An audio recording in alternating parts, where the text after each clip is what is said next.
Gamer here, back with another episode of FIFA 21 Career Mode on World Class difficulty with Man United. So just before we get into it, as always, if you're enjoying these videos, go ahead and subscribe. That will make sure that you don't miss any future content. And of course, I'd appreciate a wee thumbs up as well, so I know you're enjoying it. And as always, leave me a comment with some feedback. I'd appreciate that as well. Okay, so where did we get up to last time? So let's have a quick look at the season. We'll have a look at the calendar. So you can see that we actually had a really poor performance against Leeds and we lost 3-0 at the first game this month. Then we went in to Parkhead and won 5-2 against Celtic, 1-4-1 against Wolves, and then 3-0 against Tottenham, followed by a huge 6-0 win. So apart from the first game, it has actually been a decent, very good in fact, month for us. And we finished the month off by playing Barcelona, and then we go into games versus Crystal Palace and Aston Villa, and then of course we get into some more difficult and cup games, things like Leon there, I think that is, might be wrong there, Tottenham, Chelsea, and the cup game of course against Middlesbrough. So yeah, a mixed bag coming up, I would say. But one of the reasons, if you don't remember, why our form seemed to change is I decided, instead of playing 4-4-2, which is what I've been doing in the previous season, and by the way, I forgot to say the link to the previous season, and of course this entire playlist of videos will be in the description box below. So if you've missed any of the matches, any of the episodes, then you can easily find the link for them in the description box below. But yeah, instead of playing the 4-4-2, I ended up going for this very attacking lineup, and yeah, it's more dangerous for me because teams get me on the counter attack or whatever, or if I make a mistake in defence, which quite often happens, there's a lot less cover there. But when I'm going forward, the amount of people just running into the box is yeah, it's quite staggering. So but I've not had to play a team like Barcelona yet, so it's gonna I did say I wasn't going to play such an attacking lineup, but because it's gone so well, I think it would it's earned the right to be tried. So I think I'm going to go ahead and try it. I am just going to have a quick look and see what's what here, because there might be some people who need a rest. But I think, to be fair, I don't think it's looking too bad actually. So no, let's not hang around. Let's just get straight into the Barcelona game. And hey, if it goes bad, I've got the right players on the bench as well, where I can turn it back into a 4-4-2 if needed. So let's just go and give it a try.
Okay, well, disappointed obviously to have lost the game. Because I scored 3 goals, though, it doesn't hurt on the goal difference too badly. It's just a shame I didn't get 3 points. But the thing is I had the chances. I think that was something like 14 shots. I think I remember seeing that I had 13 of them on target. So you could say, was it wasteful or was the keeper on good form? I don't know, but you got to think the chance of them managing that again in the next when we play at the new camp would be, I'd be pretty unlucky. I did actually change it to a 4-4-2 at around about the hour mark, and that seemed to help. I don't think they had as many chances, so maybe I'll stick with a 4-4-2 of the bigger teams that will be running at me a lot, and then play the more sort of advanced formation against the sort of smaller teams. But for now, we put the Champions League to bed and we think about the league. So this is where we left it in the league. So we are 4 points behind Spurs, who are obviously top of the table, and we're just 2 points behind Man City. Liverpool, who ran us very close last time to the final whistle on the final day, in fact, they are in 14th, so they're just a point behind as well. Okay then guys, so we're at the next game day now. You can see the squad is actually looking a wee bit tired here, so I'm going to have to do a wee bit of squad rotation, but that's okay, that's why we've got the squad. So I need someone to basically take over from Rashford for this one particular game. Probably is going to mean playing someone out of position. So what I'm thinking of doing is playing maybe Daniel James there. He would normally be on the right, but he's obviously going to be playing on the left. And I'm thinking Pogba can get rested, and I'm going to go and play Van de Beek in his place instead as well. And then I'll just find someone, maybe like Fred, who can go in there. Or maybe not Fred, in fact. Yeah, we'll just put Fred in just now, and we'll leave it like that, and then we'll go and try and get back to winning ways.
Well, the less I say about that, quite frankly, the better. That was just terrible.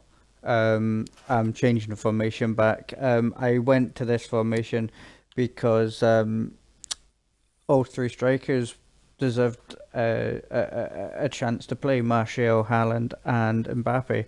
But I think all three of them are kind of not scoring for me just now, even though I've been creating enough chances. So yeah, back to 4-4-2, and dare say I'll get the odd comment, "Oh, I want to play," but if they're not scoring me, goals, then I can't be having them playing, and then leaving myself open to conceding so many. Okay, guys, so that's it. It's game day again against Aston Villa. So I'm just going to change the team around because obviously people are out of position because I'm swapping the formation around again. Going for the tried and tested one that won us the league last year. So I'm going to go and find Shaw, and he's going to get back in. Should be down here somewhere. There he is. And I'm going to go and find Aaron Wan-Bissaka as well, and he can obviously come back in. And there he is. And then Pogba, I think I've seen him. He can come back in for Van der Beek. And then, of course, he can come in instead of Fred as well, but on the subs. In terms of this bit, I'm going to be popping Rashford back in. He got rested last time. So let's see if I can see where Rashford is. And I dare say you will find him before I do. Oh, there you are, top right. And then that is the team that I was going with. I'm just going to pop out Pelistri as well, and Martial can come in for him. I want a recovery performance here because the 2 games we played so far today have been shocking, really, in terms of chances, and it has put us now, so we're now 7 points behind Spurs, who have played 8, won 7, drawn 1, whereas I've played 8, only won 5 and lost 3, so I've lost nearly half my games. It's not been a great start to the season really, but let's try and make it a bit better just now.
Well, a win there to stop the rots. That's good. Couple of things that I am concerned about though is I feel like Erling Haaland doesn't seem to be in as good form just now, which is a bit of a concern to me. He doesn't seem to be scoring very many goals in a match. We're going to have a look at the goal scoring charts in just a minute, so bear with me. But I want to have a look at this. So we are still 7 points behind Spurs, who won their game. We are up to third, but the likes of Liverpool have their game in hand. So I feel like someone that I'm now above must have lost their game. So that's fine. I'm not going to complain about that. Okay, so here we are. You can see Mbappe's got me 11 goals and Haaland's down in 10th. He's actually only scored 5 goals this season.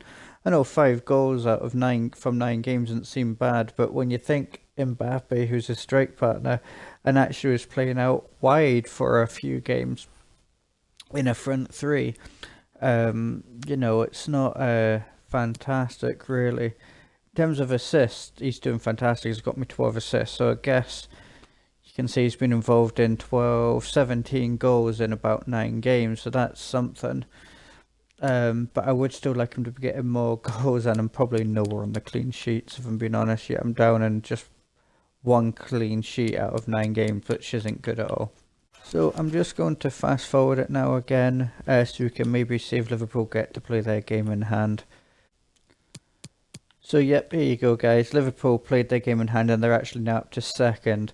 They're just because they won their game, which puts us back down in fourth. And Liverpool are just 5 points off, and that obviously means we're still 7 off the top. And I'm just going to just quickly show you the calendar. So the next games we've got is obviously Champions League game, then Spurs away in the league, followed by a cup game at Middlesbrough. So if you want to see that happening, and you want to make sure you don't miss it, the best thing for you to do is hit that subscribe button and hit the bell so you'll get that notification so you know when the video is live. That way you're not going to miss any content. And if you've enjoyed this video, give it a like and leave me a comment and let me know what you think as well. But that's all for now guys. Join me in the next video where we can see if we can start turning things around a bit better. But for now guys, whoever you are and wherever you are, happy gaming and have a good day.